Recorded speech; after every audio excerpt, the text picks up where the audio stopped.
Salut à toutes et à tous.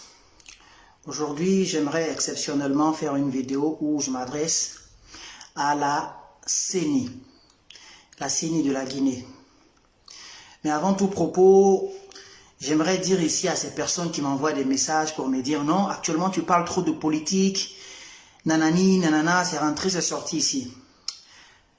Moi, je ne suis pas politicien. Je ne milite pas pour un parti politique. Mais mon pays actuellement traverse une période sensible, une période dangereuse. Et en tant que citoyen, je ne peux pas me sentir indifférent à cela. Parce que si vous ne vous investissez pas à la politique, qui est censée déterminer votre vie même dans le pays où vous vivez, c'est que vous avez un sérieux problème. Maintenant, quand on dit s'investir, être militant, sympathisant, ça c'est un autre degré de faire la politique. Moi, je n'ai pas atteint ce degré-là. Mais en tant que citoyen qui a la parole, j'ai le droit d'apporter mon point de vue sur ce qu'il se passe dans mon pays. Donc, j'aimerais m'adresser ici à la CENI. Vous savez, quand on dit CENI, comment on appelle Commission électorale nationale indépendante. C'est comme ça, non? Dans d'autres pays, on dit tout simplement CEI, Commission électorale indépendante. Il y a toujours le mot indépendant qui revient. Indépendant, qui signifie que c'est une institution qui ne roule pour personne. Ou bien qui est censée ne pas rouler pour quelqu'un, ni pour le régime en place, ni pour l'opposition. C'est une institution qui est au service du peuple. Voilà pourquoi quand certaines personnes disent que le gouvernement a organisé des élections, ce n'est pas au gouvernement d'organiser des élections. C'est à eux de donner peut-être les moyens à cette commission-là qui organise les élections et qui manifeste, qui publie les résultats du peuple, que le peuple a valablement exprimé. C'est ça le rôle d'une CENI, d'une commission électorale. Mais fort malheureusement en Afrique, dans tous les pays où il y a eu des régimes, où des régimes sont en place depuis plus de 2 mandats, il n'y a jamais de commission électorale indépendante dans ces pays-là. Que ce soit au Cameroun, que ce soit au Congo, que ce soit au Togo, dans tous ces pays-là. Donc officiellement on dit oui, c'est une CENI qui est là pour le peuple. Mais officieusement on sait comment les choses fonctionnent. Les premiers responsables d'un malheur dans un pays, si ça aboutit à une guerre ou bien à des crises post-électorales, le problème vient de la CENI. Voilà pourquoi ce n'est pas n'importe qui on doit mettre là-bas. On doit mettre normalement là-bas des gens de confiance. Des gens qui sont prêts à mourir pour la manifestation de la vérité. Mais est-ce que c'est comme ça que les choses se passent en Afrique, de surcroît en Guinée? On sait comment les choses se passent. Quand on installe des gens, ils sont toujours au service du régime en place. C'est comme ça que ça se passe. On vit aujourd'hui dans un nouveau monde, dans un monde hyper connecté, où on ne peut plus mentir. Avant, quand il y avait des mensonges, c'était, comment on appelle, c'était flou, on ne voyait rien. On sortait, on nous disait, voilà le résultat des scores soviétiques, le régime a gagné, et puis c'est fini, on passe à autre chose. Mais là, c'est impossible de faire ça. Tout le monde est connecté. Tout le monde voit ce qu'il se passe. Le comble même de la bêtise, c'est que parfois vous voyez des gens qui ont le courage, qui ont le culot de filmer leur forfaiture. Ils sont en train de faire des magouilles et ils sortent leur téléphone pour filmer.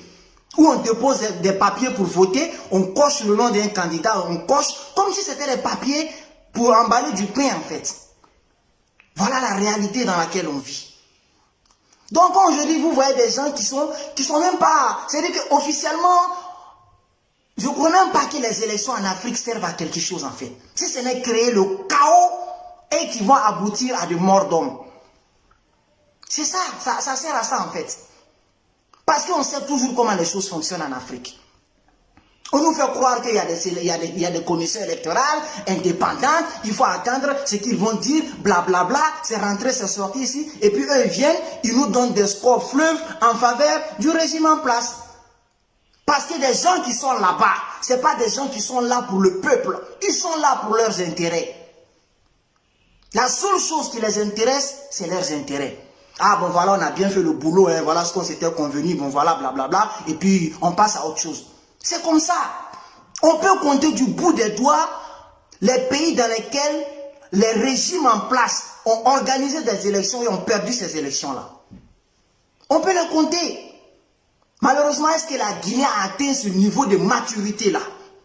Où vraiment ce sont les résultats issus des urnes exprimés par le peuple que cette commission dite indépendante viendra publier? Non, on n'a pas atteint ce niveau de maturité-là, très malheureusement. Et quand tu vas parler, les gens vont dire non, il ne faut pas te mêler de ça. Mais quand on ne se mêle pas, vous voulez qu'on se mette à l'écart d'une situation qui peut aboutir à la guerre, qui peut aboutir à mort d'homme. C'est-à-dire où il y aura le chaos et le désordre sur la terre. Même Allah nous dit, voilà, ne s'aimez pas la corruption sur la terre. C'est pas bien. Comment on appelle la corruption? Après que Dieu ait bien créé la terre, après que la terre ait été parfaitement bien établie par Dieu. Donc aux gens de la CENI, vraiment, même si vous ne craignez pas Dieu, parce qu'il y a ces gens de personnes, il y a des gens auxquels tu ne peux pas parler de Dieu. Il y a des gens auxquels tu ne peux pas parler de Dieu, parce que leur cœur, c'est-à-dire que leur cœur suit la passion de leur âme. Mais il y a un peuple qui est derrière vous. Même si vous n'allez pas regarder côté Dieu, hein, parce que vous avez tous des religions, hein, soit vous êtes païen, soit vous êtes juif, soit vous êtes musulman ou bien chrétien, même si vous n'allez pas regarder un peu ce que dit votre religion en matière de, comment on appelle, honnêteté et sincérité vis-à-vis de votre prochain, de surcroît vis-à-vis d'un peuple, au moins faites-le pour votre conscience, quoi. Faites-le pour votre conscience. Donnez les vrais résultats issus des urnes. Donnez les vrais résultats issus des urnes. Parce que c'est ce qu'on vous promet là. Genre si vous avez fait ça, vous avez ça en retour. Tout ça là c'est éphémère.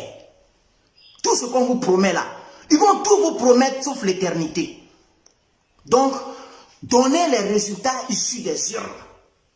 Aujourd'hui, ce qu'on voit sur les réseaux sociaux, comme magouille, comme tripatouillage, ça veut dire que c'est des choses, bourrage des urnes, c'est des choses qui ne vous honorent pas, vous en tant que membre de la CENI. Moi, en tant qu'être humain, tel que je connais ma conscience, je ne peux pas me permettre que mon institution ait cette image-là. Je ne peux pas. Parce que les hommes, ils partent, c'est le nom qu'il reste. Et plein de grands hommes, on a parlé d'aujourd'hui, on parle au passé, en fait. C'est leurs actes qu'on continue de mentionner. Donc, donnez les vrais résultats issus des urnes. Ce que le peuple de Guinée, qui a eu confiance en vous, ce peuple-là, ce qu'il a exprimé, donnez ça. Ne roulez pas pour quelqu'un, ne roulez pas pour l'opposition, ne roulez pas pour le régime en place, si vraiment vous voulez être tranquille avec votre conscience. Mais si vous voulez rouler pour des gens, pour qu'en retour vous puissiez avoir des faveurs ou bien bénéficier de l'intérêt pour lequel vous êtes là, alors faites ce que bon vous semble. Mais tôt ou tard, vous allez le payer. Tôt ou tard, vous allez le payer. Soyez-en sûrs. C'était votre frère, c'était votre, comment on appelle, votre concitoyen Ahmad Wassalam.